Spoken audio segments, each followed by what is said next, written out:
ایسا نہیں ہوگا کہ قیامت نہیں سجے گی،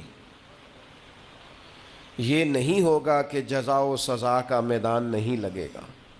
اگر وقوع قیامت ہی نہ ہو، قیامت کا میدان ہی نہ لگے، تو کیا جس نے ظلم سہا ہے اور اس امید پر چلا گیا ہے کہ قیامت میں بھی فیصلہ ہونا ہے، تو پھر تو اس کے ساتھ ناانصافی ہو گئی۔ اگر صبح قیامت میدان ہی نہ لگے، وقوع قیامت ہی نہ ہو، تو ظالم جو زندگی بھر ظلم کرتا رہا، جبر کرتا رہا، اور کمزور لوگ اسے سزا نہ دے سکے، تو وہ قیامت میں بھی یوں ہی دندناتا پھرے۔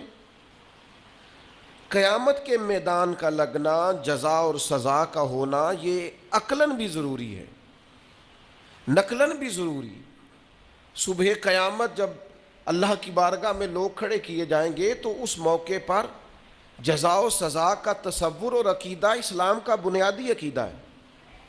جو بندہ یہ کہے کہ میں قیامت یا آخرت کو نہیں مانتا، وہ بندہ مسلمان نہیں ہے۔ اللہ کو ماننے کے ساتھ ساتھ رسول اللہ صلی اللہ تعالیٰ علیہ وسلم کو ماننے کے ساتھ ساتھ آخرت پر یقین رکھنا اسلام کا بنیادی عقیدہ ہے، اور یہ وہ عقیدہ ہے جو انسان کی زندگی میں انقلاب پیدا کر دیتا ہے۔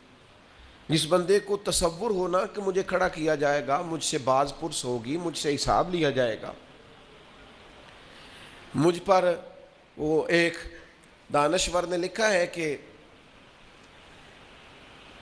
ایک مالک کا اپنے ملازم پر بہت زیادہ اعتبار ہو گیا تھا، تو اس نے پھر اس سے پوچھنا چھوڑ دیا کہ آج کتنی آمدن ہوئی ہے، کتنی بچت ہوئی ہے، کتنے اخراجات ہوئے ہیں۔ تو وہ جو اس کا ملازم تھا وہ بڑا نیک آدمی تھا۔ اس نے ایک دن کہا کہ صاحب، وہ آپ پوچھا کرتے تھے ہر شام کو کہ آج کیا کمایا، کیا خرچ کیا، اور ہمارے پاس نتیجتاً آمدن کیا رہی اور نفع کیا رہا، تو آپ پوچھ نہیں رہے۔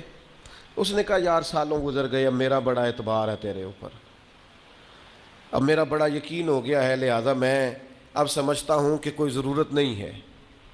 تو کہتے ہیں وہ کرسی سے اٹھ کے اس کے پیروں میں بیٹھ گیا۔ اس نے کہا مہربانی کر، میرے اوپر اعتبار نہ کر۔ کیا مطلب؟ کہنے لگے یہ تو میرے اوپر اعتبار کر کے مجھے میرے نفس کے حوالے کرنا چاہتا ہے،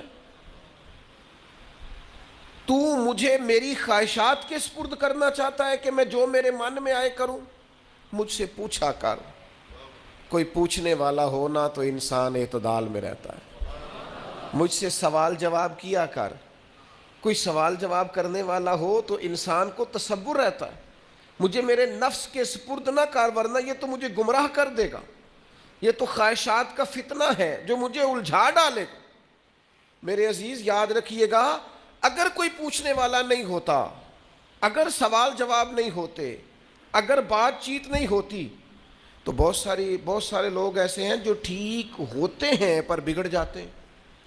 آپ نے جس آدمی کو گلے پہ بٹھایا ہے اور پھر آپ نے پوچھا نہیں ہے، چلیں آپ نے اعتبار ہی کیا ہوگا، لیکن جو اس بندے کا آپ نے نقصان کیا، اسے فتنے میں ڈالا ہے، دنیا اور آخرت تباہ کر دی اس کی۔